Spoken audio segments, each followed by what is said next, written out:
Hey, everybody, Todd Duncan. Welcome to the Where Success Happens podcast. Every time we do one of these, have one goal in mind, and that is to equip you with ideas that can help you master your business and your life. And I say that slowly because I want you to know master your business and your life. The two are not separable as an idea. We have this beautiful opportunity today. We get to talk with a woman that I've gotten to know over the last 3 years or so. And I'm so impressed with her business skills, her social media skills. I'm very impressed that she is at the top of her game in her organization. And we'll talk more about what does that really mean going forward. But I want to tell you just before we get into this that I think Christina Smallwood is going to share some nuggets with you that are going to transform the way you approach business and life. And it's really great to have you with us, Christina. Thank you for joining today on the Where Success Happens podcast. I am so excited to be here. And honestly, I'm ready to dive into it because I do got the nuggets and I'm ready to share about them. Time is of the essence. Yeah.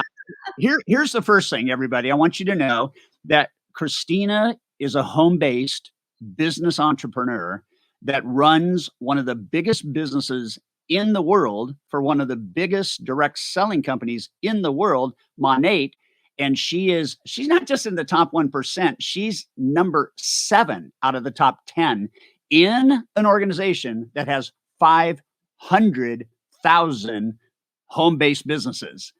You're so on top of the game, and it's so exciting to be able to speak truth to people that you can really do anything you put your mind to. I know you have 3 kids. I know that you have a special needs child. I know that life continues to throw you, like me, curveballs and things like that. But your spirit is so positive. The way you radiate joy and excitement with your social media following and the 100,000 plus, 140,000 plus people that rely on you for what's Christina up to next, your discipline around socials off the grid. So I think we should start with this question. What's your story in 5 minutes or less? So my story, oh my gosh, 5 minutes or less. Okay. I was someone that you would say I always had a lot of energy in my life. I've always been like that. There's nothing new to hear to me. And when I found the Enneagrams, I'm like, oh my gosh, I am a total 7 when it comes to that. But I never was able to harness myself. And I never really had a lot of self-respect and maturity to think that I could have a successful business. I just really didn't. I went to beauty school. And I remember being a little ashamed of that. I remember my dad having a conversation with me, and as he was getting his second PhD, and my brother was going to dental school at UCLA, and I'm like over here, like, I'm going to beauty school. And I remember him telling me the key to life is finding what you're passionate about and then figuring out a way to get paid for it. And at the time, I was like, well, I like ditching school to go to do hair. So yeah, let's get paid to do that. And I think that has just kind of been like always in the back of my head, and figuring out myself, like, what is it that I truly love? And I've always loved people. I've always loved being social. I was never a master of routine in my life. I was like the quintessential, Southern California hairstylist. And I just found passions within that niche, and it led me on a trajectory where I was going to do that until I died. I was going to be behind the chair and work until my back broke and my fingers had arthritis. And becoming a special needs mom and an adoptive mom, my husband and I went through infertility, becoming and going through all those hardships. I lost my dad tragically right around the same time we got diagnosed with infertility. To say it was a rough season is an understatement. My dad was my whole life, total daddy's girl. And going through that, I say gave me like perspective goggles to see that life is truly what you make of it. And getting through those storms and coaching my daughter every single day, it's called cerebral palsy, meaning she does not walk independently. And they told her she might not ever walk or talk at birth. So that was fun. But over the years, just getting up with her every single day, doing stretches, helping her take steps, and then eventually getting to see her take independent steps. I think it was just a matter of time before I was telling her, if you dream it, you can achieve it. And, we show up every day and we're going to hit the goal. Like, it was only a matter of time before that sunk in for myself. Like, oh my gosh, if I dream it, I can achieve it. I want more for my life. God gave me given talents and I'm not using any of them. And so that just happened to all fall into alignment. And I really do believe in God's plan for people and presenting you with opportunities that maybe look like tragedies. But going through all that really is kind of what brought me here. And of course, my husband, who has been a complete amazing sounding board and partner to push me out. Because when I graduated beauty school, I said, I'm going to go get a minimum wage paying job at this, hair salon and just sit there. And he's like, no, you're not. No, you're not. So overrated. So overrated. And it's funny today, not funny per se, but it's funny to see how many people that were behind the chair, if you will. That whole industry has changed, and, with COVID and all of that. And, I know people that have been hairstylists, for 30 years that no longer work in a salon, never will work in a salon again. And they're out doing things face to face with their clients and so on and so forth. Your story really, I could see the emotion coming through as you told that story. And I think that one of the things I'd like to get your perspective on is life interrupts, and we can have the best laid plans and we can have, an idea of where we want to go and yet still face adversity and challenge. And when you use the word passion, and then you said the key to life is to do what you're passionate about and then get paid to do it. I want everybody watching today or listening today to ask yourself, on a scale of 1 to 10, 10 being, I am super passionate about what I do every day for a living. Where are you? Where is your happy, number? What would need to happen if you're not a 10 in your business that you could be a 10? You could start loving the job, and the job could be something that works for you instead of you working for it. That's a really important question. And then the question is, when adversity hits, if you believe it, you can achieve it. If you dream it, you can become it. There's powerful, powerful wisdom in just simply understanding the simple word belief. And I think that you brought that up. You just said, Christina, believe. And my youngest son has been really, really challenged. We lost my wife and his mom for half of their life already. He was 11 years old when his mom passed away, and he's had a really hard time with his identity, who he is as a person, and hasn't had a lot of strong self-belief, even though I've tried to teach that to him. And about 4 months ago, I was telling him, because he's trying to do art and selling it online, and his art is beautiful. And I said, this is happening, don't you? And his reply was, I hope it's happening, but I don't know it's happening because it hasn't happened yet. To which I said, you believe it is going to happen? And he said, I want it to happen. I don't know that I believe it can happen until it happens. And, you got to keep after it until something happens that anchors that belief. And now you go to a new level, and it's rare that you'll ever go back to the next level. When did you do that? When did you go through, I believe, I believe I can do this. What was that? I don't know, that epiphany or that turning point or that aha moment where maybe it was your husband telling you you're not going to do that? Or maybe what was it in your mind that all of a sudden allowed you to see the gears and floor it?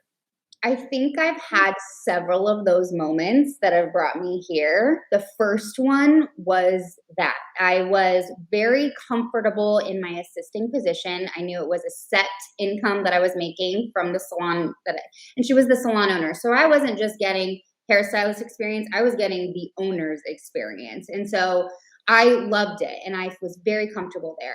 And I started trying to interview people to replace myself because I cared about my position so much that I wanted to take care of her even on my way out. I was an amazing assistant, but my husband knew, I was 25 at the time, and he said, you need to grow. People love you. People love you. You're good at what you do. You've been assistant a long time. You need to branch out. And so that first time she ended up firing me publicly in front of everyone in the salon. It was a gnarly moment for me. And I just thought when I drove home, And I was like, what am I going to do? And I said, this is going to be one of the best things that ever happened to me. And I joke that I would probably still be an assistant for her if she never did. And so I think getting shoved out of the nest, if you will, was one of those first times. And then my husband, after Finley came, and she's our oldest with special needs. I think that was the second time when I was like, I'm not just going to sit here and wallow every single day and go through the Groundhog Day of life. I have my talents, and I'm going to start and do what I can where I can. And I remember feeling very empowered when I went on my Facebook and I said, okay, I'm taking clients. It's going to be out of my house. My baby's going to be here, but who wants to come? And I was able to refill my clientele back up to 250 people within 3 or 4 months. And I was back in business, and I got to have my baby there. So that was the first time I really felt like empowered, but also limited with what I could do. Isn't it interesting, though, that, one of the things we talk about is control what you can control and don't try to control what you can't control. It's like one of the biggest ideas in life, because most of our pain comes from trying to control things that we really can't control. God's controlling it. The supernatural universe in which he created is controlling it.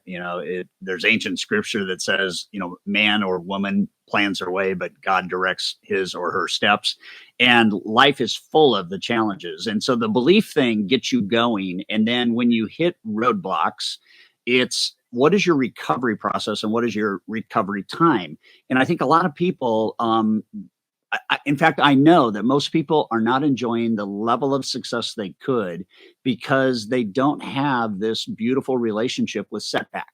They don't understand adversity. What are 2 or 3 of the biggest failures you've ever had in being a business owner? And what can you say to others that want to take a step to scaling and being bigger, that by listening to you, they could avoid making some of those same mistakes? Okay. So I'm sure you guys have talked about, or maybe you've heard about disciplining your disappointments. I'll never forget a friend, mentioning this. And I mean, being an Enneagram 7, I do have a natural inkling in me to gravitate towards what I can do and move on from negative and on to positive. So for me, what I would advise you guys is allow yourself time to grieve. And it's not a business related thing, but for me, when I think about one of the biggest failures or biggest setbacks I've ever had, I mean, I was literally just had buried my dad and then got the news that I was infertile. And I was someone that could do I was teaching myself I could do whatever I set my mind to. So now getting told that I can't have a baby, when I set my mind to that for months and months and months and, over 18 months, that was really hard. And this was the first time I had something happen, of course, losing my dad, that was out of my control. Mm-hmm. But in the infertility, I realized I'm going to allow myself 24 hours to have the world's greatest pity party for myself. And I wallowed in all the things, and my husband and I grieved together. And the next day I woke up and just, what can we do? And we both just felt led to adoption. And so I think that's just it. It's allowing yourself time to process that. And anytime I have a loss, and I have them every day. I have losses every single day. I have hurdles every single day, especially when you're in the people business, and hardships. So I always allow myself to take a moment. I don't ever bring it outside that moment though. And I don't let it carry into the rest of my day. And so I've learned to compartmentalize. And I think if you can kind of visualize these emotions as like a square or a space, that's how I do it. I will visualize it like it's a thing, and I will put it in the box that it goes in, instead of saying, oh, that's hovering over me, this whole day is going to be bad. I just put it where it goes. And so I think when we're talking more into our businesses, it is allowing ourselves a space for that and a safe space, and then moving on and going on to moving about your day as though that's not happened. And I have friends say, well, how do you show up and give a presentation if, my dog went missing. My dogs are my other babies, and they went missing right before I was about to give a presentation. My husband called me, I'm at a work thing, and he's like, do you have the dogs? And I said, no, I'm at a work function. He's, oh, they're missing. They've been missing for hours. And I mean, I'm kind of theatrical. So for me, the show must go on. And so I put my dog's missing the back of my head, and I went on and I gave one of the best, pitches and performances that I have. But I think for me, it is about separating and realize there's a space for both in your head. Yeah, no, that's really wise, and I think that what I try to get people really oriented around is the idea that, and you just said it, and I think it would be really irresponsible to communicate a message to everybody watching and listening to us that you can have the perfect day. I think the more that you think about being a high performer, and the more that you think about what is your why behind becoming a high performer, and what are you actually trying to do, the bigger the goal and the bigger the dreams, the bigger the vision, the more likely you are to have setbacks and failure at sometimes at scale. I was sitting 2 nights ago in Nashville with a guy named Mac Anderson. He founded the company Successories about 35 years ago, and it was the first how do we combine a success quote with a picture kind of idea business. And he ended up selling that, and then started a company called Simple Truths, which was a publishing company. And he ended up selling that. And then he started a company called Inspire Kindness, and he ended up selling that. And way before all those, he started a travel agency and ended up selling that. And so I was having dinner with him, and I asked him, I said, tell me about any of your near fatal experiences in business. And I always like to learn from others that have been there.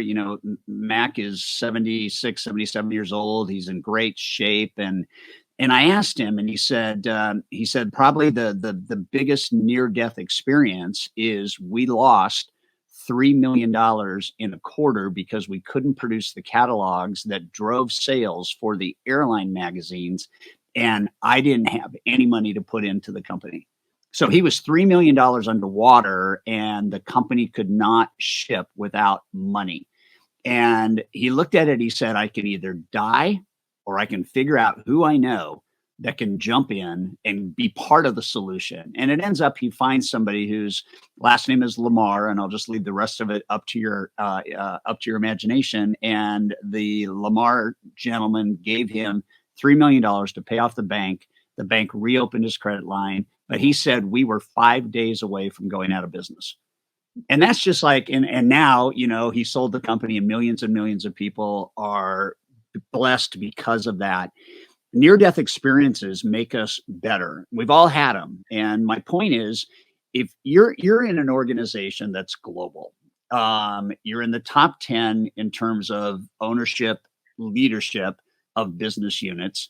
There's over 500,000 people at Monet that actually try to use the health and wellness solutions that Monet produces to not only build income streams, but help others build income streams. And so you're in like this rarefied air. I mean, and you're young, and I see you on social, you're active, you bring positivity, you're just, all of it is so good. And tell everybody a little bit about just like, what is Monat and how big is your organization?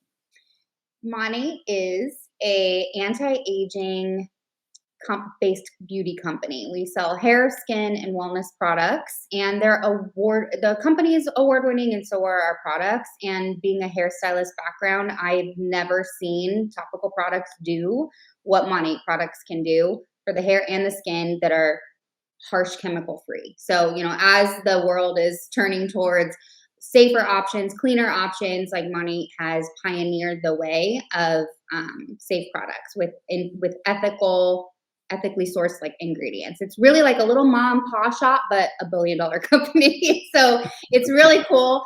And they also collect distributors and multi-level marketing. So for me to be able to not only get to sell the products, it's such a dream to be able to get to teach other people how to sell the products too.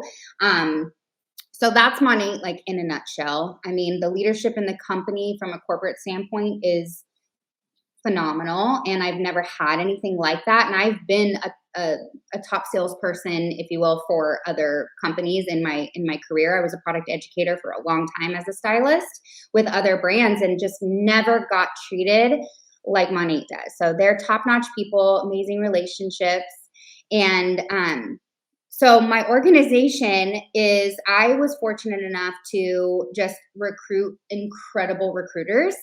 And so our organization is probably close to 30,000 people. We're not one of the biggest, like for where I'm at in my, but we're very, very mighty, and it's a very well educated, well-oiled machine. That's what I like to say. Very mighty, well-oiled machine. Yes. We're going to keep going, but just for a moment, tell everybody how they can connect with you on social and just begin to follow you, because you're just brilliant. It's so attractive to watch what you do. What's your So my Instagram? Instagram is the longest Instagram handle in the world ever. It's my full name, Christina, CH, and then A Smallwood. So Christina A Smallwood, and it's so long. We'll do more to make sure everybody knows how to connect to you. So let's kind of move into your daily routine. Even though you're not a routine person, you do stuff every single day to move your business forward by adding value to others. Can you walk us through what does a day in the life of Christina Smallwood look like? It's funny because I'm awful with routine, but I'm great with systems. And I think if you can implement systems and you just know, okay, if I'm doing this, you have like a little protocol. And then no matter what you're doing with your actual routine for the day, when you start a system, you can complete it. And that will be super productive for when you do it. But for me, I have really taken to the whole thing where you keep your phone downstairs on the charger. And honestly, I do wake up with an amazing mindset. I don't let the world in right when I wake up. Our daughter, our oldest with special needs, she does sleep with us. So I will usually take her to do her things, and then we go downstairs and the kids eat breakfast, and I check in with my team. That's the first thing I do before anything else. Is I wake up my team chats and I say, hey, good morning, everyone. Like we're doing this today.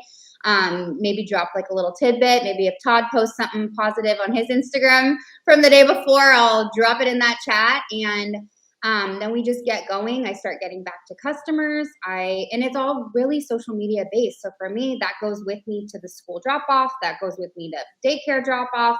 And then I come back in, and every day is a little different. But for the most part, I sit in here in my actual office, even though, the perk of my industry is that we can work anywhere. I do like to be working behind my desk, and it's just a different tasks for the day. I have a couple, and then pretty much I'm free to roam about with whatever I want to do. But I am very diligent in the time that I schedule for myself to work. And I don't treat it like a side hustle, because obviously it's a very large organization. And so I think that's where our industry gets that rap, is when people keep calling it that. And it very much has been the breadwinning, company or business for us in our home. Yeah. I love the idea that you really downplay and kind of simplify the idea that you run a company with 30,000 people. The fact that you're the quote CEO of a business with 30,000 people, employees, customers, blah blah blah, and you're in your late 30s, right? I am my late 30s. I always tell people, it's kind of like, they're like, well, how do you keep track of everything? And I'm like, well, everything has a category, and I know what that category needs. And so my system of how I do set up my communication, that's always like the biggest issue. How do we talk to people? I'm like, it's like kind of like waiting on tables. You know what that table needs, you know what that table needs. And it gets easier in your head when you can kind of make sense of it.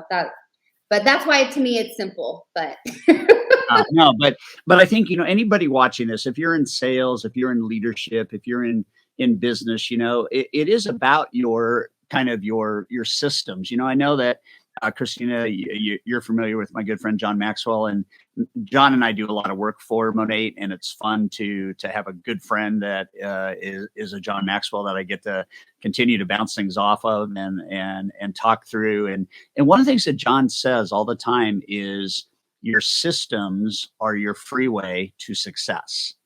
And I think it's interesting that you, Christina, differentiated between routine and systems. And I think most people, like at face value, would say, isn't a routine a system? It's not. You can have a routine without a system and not be anywhere near as productive as a system that allows whatever routine you want to put into it, get put into it. So what are your great learning experiences, being where you are, 30,000 people, mid to late 30s, and you have so much ahead of you. What are the 2 or 3 great learning experiences at your level that you can share with anybody that wants to scale, no matter what business they're in? They can be in direct selling, they can be in retail, they can be, in wholesale, they can be insurance, wealth management, whatever. But what are the best learning experiences you've ever had? One of them happens to be a John Maxwell experience, as you bring him up. I think for a lot of people in whatever industry they're in, I have a girlfriend that did corporate sales for FedEx, like the multi-million-dollar. She and I never understood the sales aspect until obviously I got better at doing sales and I learned that skill set. But in this industry, and even in hers and anything you sell, you can get to a point where you do feel stuck or stagnant with your relationships. And I'll never forget hearing John Maxwell share that if your focus is always on helping others improve, you will never be stuck. And at that point in my business, I was, my numbers weren't, my personal business was not moving.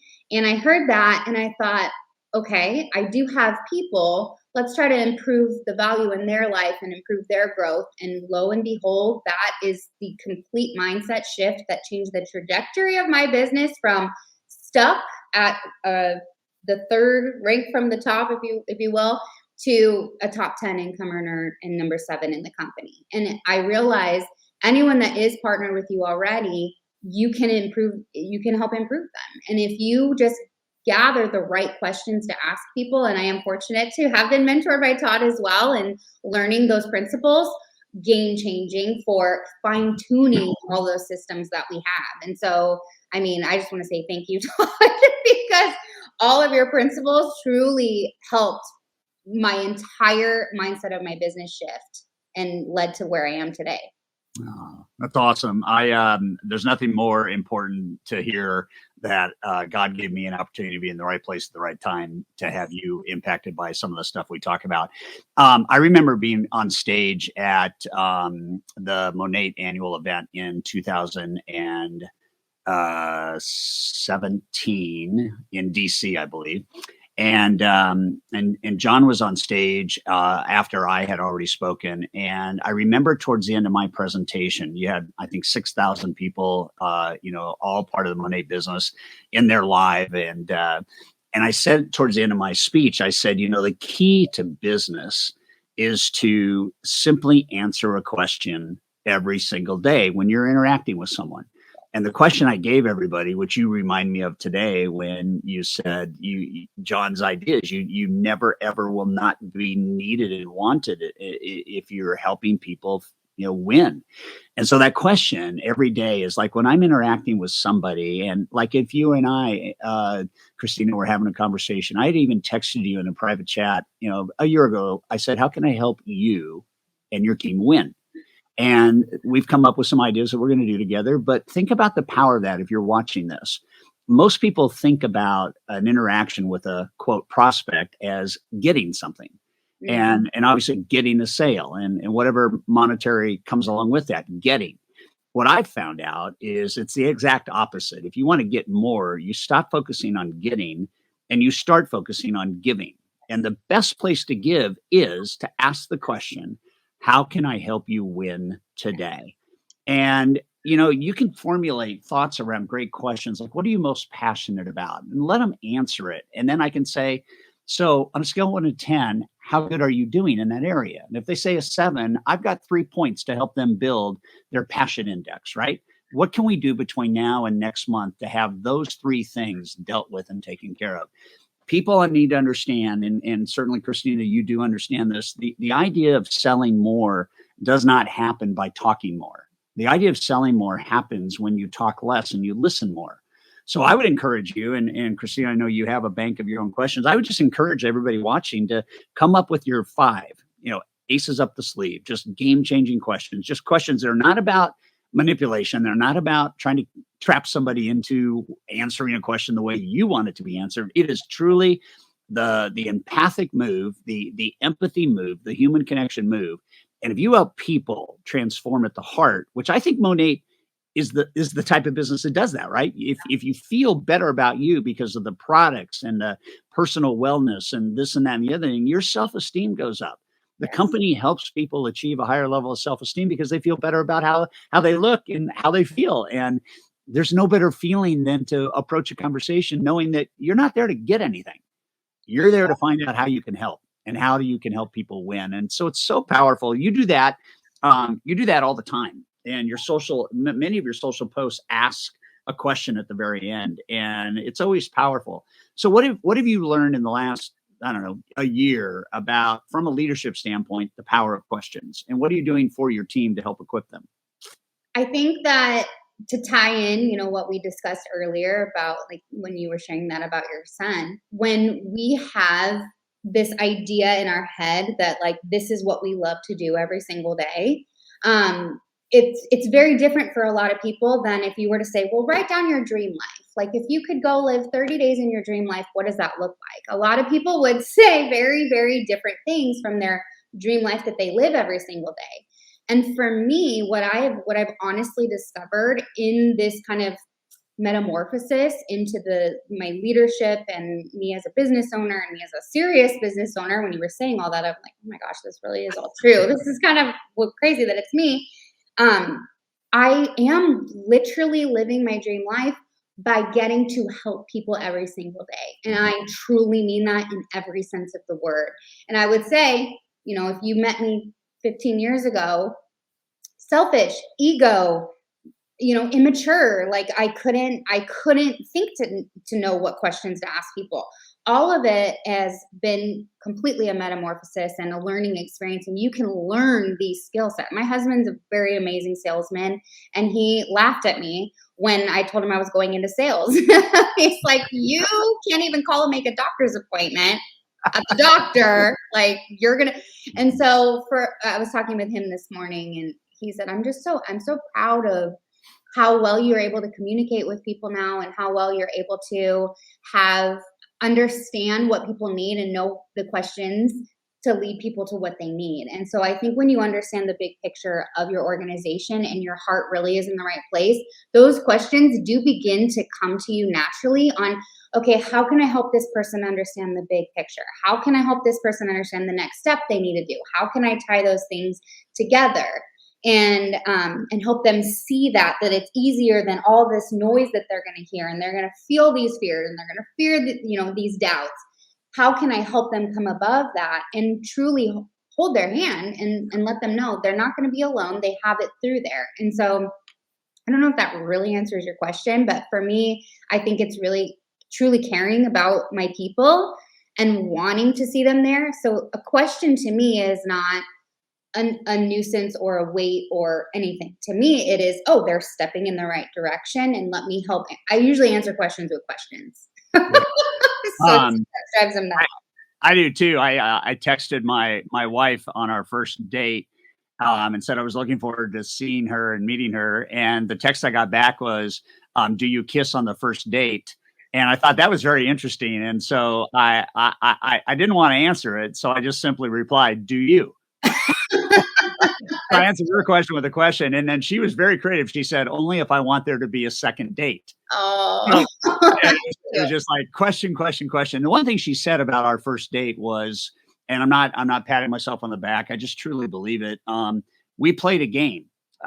For every question we asked and answered, we got something to eat off this like incredible tray of different things and chocolates and fruits and stuff like that. But it was all kind of, just what's important and what do you value? And, how just the whole idea that relationship matters. You shouldn't feel you have to do anything. It's just like, if I truly want to connect with you, it's like that irrefutable principle number 3, emotional connection deepens trust and accelerates relationship. And that's so powerful. So we've been going for about 40 minutes. It feels like it's only been 10. I could go for another day interviewing and talking with you. but I wrote down something here that I think would be interesting to get your thought on. When you have a business that is so dialed in like yours, Mhm. and you are at the top of your game, do you have to keep thinking about where you want to take it? Or do you think it just naturally begins to morph because you have buy-in engagement and momentum? What are your thoughts on that question? I do have to think about where I want to take it, um, because everything has to continue to evolve. So the same systems that I have right now will be even more improved in probably by quarter 3 of the year. And so for me, it's just always thinking about forward growth. And I know we're well oiled right now, but things can change, people can change. The bigger we grow, the more systems that need to come into place. And so I do always think about it. But my husband will say I'm very robotic about my business. He's like, you're just like, you're in the zone. It wakes up, he sees me, with my phone. And so um kind of both. But I am always thinking about expanding. What else can we do? How can we help more people? How can we? Communication is the hardest thing, especially with the Instagram algorithms always changing. And it's how can we continue to broaden our reach and streamline our communication with people and touch people. So that's the thing that's always going to have to be growing and staying up with the most current trends and all that kind of stuff. Couple of closing questions, and they're not trick questions by any stretch of the imagination. But I just kind of ask them and then see what your response is. Um, what is your why? My why is freedom and choices for my family Mhm. and for my daughter to literally never have to want for anything and to have round the clock care for her always. So, Yeah, beautiful. If you could have a do over, what would be the biggest do over you would like? uh, I would, there are some, it's hard because I think the things that I completely screwed up were those moments that brought me to this place right here. Um, But, I think my do-overs would have to do more with mom life than business Mhm. and wife life. So I will say no. I will say I will choose those mistakes because the lessons I've learned and the perspective they've given me have been invaluable. What you just said is the reason why you are at the top of your game, because do-overs are an interesting thing. I wish I had blah blah blah, right? And Deb and I talk all the time about what is your decision making filter, and we've had to make some very tough decisions in our marriage with regard to my boys who lost their biological mom, and they haven't been easy, but the choices are preceded, the decisions are preceded about looking at what we have to do and then kind of fast forwarding and what would be the right thing to do so we could answer, I'm glad we did, Yeah. instead of I wish we had. Mm. And I think that that's decision making. If you really think about it, one of the keys to being successful is to at least have the wisdom and discernment, and then maybe be surrounded by a good tribe of people that can help you make wise choices. It's amazing how much time in business we end up really kind of wasting because we have to spend time undoing a bad decision. It doesn't mean that we're always never going to make bad decisions, but what Christina just said, and what every person that I've ever studied in terms of success says, is the setbacks are setups for comebacks. Mm. And you can lose everything. You can make a horrible business decision. I've made a couple. They were near fatal. I made a 7-figure mistake that, would you like a do-over on that? And I really don't want a do-over on it. It would be nice to have not had that. But as a result, the system that's now put in place will eliminate that from ever happening. And that's a positive thing. And so I would like to, as we begin to move to the finish line here, I'd like for all of you to really be thinking about, are you looking at the speed bumps? Are you looking at the walls and the hurdles? And are you even looking back at a decision you wish you maybe had done differently or made differently? And can you be positive about that? Can you be positive about, isn't it great news that for the next 30 years, because of that one bad choice, I'm not going to make that mistake again? And that's the health of failure. We tell people all the time that, principle number 2 is success can only be built on failure. And if you're not failing enough, you're probably not trying hard enough, or you're probably staying safe.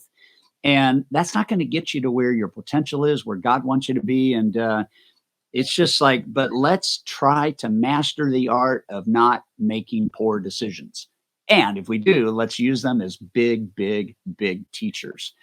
So I'm going to give you a minute to just speak from your heart and tell everybody what you hope they heard and understood in our 45 minutes together. And then we'll take it to the finish line. I honestly hope you guys understand that no matter where you're at, what you're facing right now, it may not be ideal to you, but just like Todd, literally, I use one of those principles that you've mentioned almost every single day. And anytime someone around me has something where like, oh, I'm so embarrassed. That was the biggest screw up, or I can't believe I did that. And I'm like, look, it's a learning lesson. Now we know we're not going to do that. And everything, there's always another chance. There really is. Nothing's too great to not come back from. So my hope is that you realize no matter where you're at, as long as you're willing to own up to mistakes and go from mistakes, you're going to get somewhere and have that positive mindset, because there's always going to be negatives. Those are like inevitable.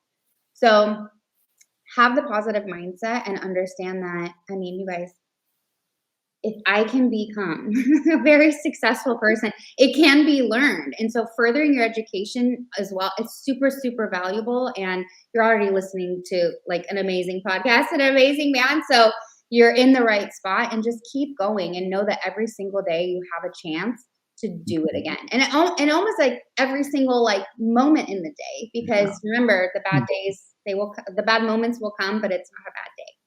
Yeah.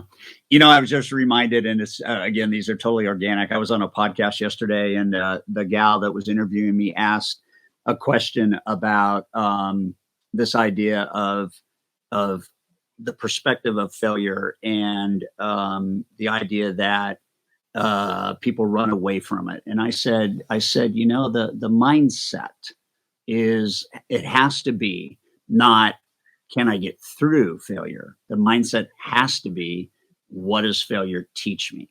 Mm-hmm. And your job as a leader, if you have a team of 5 or a team of 50,000, your job as a leader is to have everybody on your team inspired by failure. And it's so counterintuitive. And yet we look at all the great, you look at Elon Musk, second richest person in the world, and like him or not like him, he has so many failures. It's unbelievable. He was 7 days short of 7 days away from shutting Tesla down 6 years ago. That's how close fatal mistakes can happen. And he did what he had to do to keep the company going. And he's had so many failed rocket experiments, and yet he's got the patent on returning rockets safely back to Earth, which is a new idea, because they used to just fall into the ocean and burn up. And we look at Edison from, mid-century, last century, and the fact that his entire factory burned down. And he was asked a question, how does it feel to have your entire factory burned to the ground? And his response was, talk about mindset, Christina. His response was, the best thing about that fire is it burned up all my mistakes. Mm. And that's perspective, right? And 90 days later, he invented the phonograph, that if he didn't do that, there would be no such thing as iTunes, Spotify, or any of this technology we're using today in terms of recasting. So you have done an amazing job, my dear. And I knew it before we started, and now I'm affirmed of it as we end, that this is worth watching, listening, and sharing with your entire community. Please share this and share it with your teams. If you're a leader, share it with your company. If you're a sales professional, share it with the rest of your team. If you're a husband, a wife, a partner, share it with your husband, wife, partner. This is beautiful to listen to a story of love and life and challenges and adversity. But on the other side of all of that is greatness. And you demonstrated that today. So Christina A. Smallwood, that is your handle, right? Yes. All right, everybody. Thanks for being part of. Oh, sorry. Go ahead. No. I just wanted to say thank you so much. It's wonderful getting to be a part of this. And I honestly, I mean, there's so much more that I could say, but I'll say it on my Instagram. Well, let's do that, and let's have an encore presentation in a month or so. We'll Amazing. catch back up again, and just if you missed it during the podcast, look at the beautiful phrase above Christina's right shoulder, your left as you look at it, where the magic happens. Where the magic happens. The magic happens when you pursue your greatness, and we're just grateful we get to be part of this. And so hopefully you've enjoyed this. Continue to subscribe and share and alarm those choices. And we're going to help you be successful every day. And Christina, I appreciate you, love you, and can't wait to connect again. Can't wait. Thank you. See ya.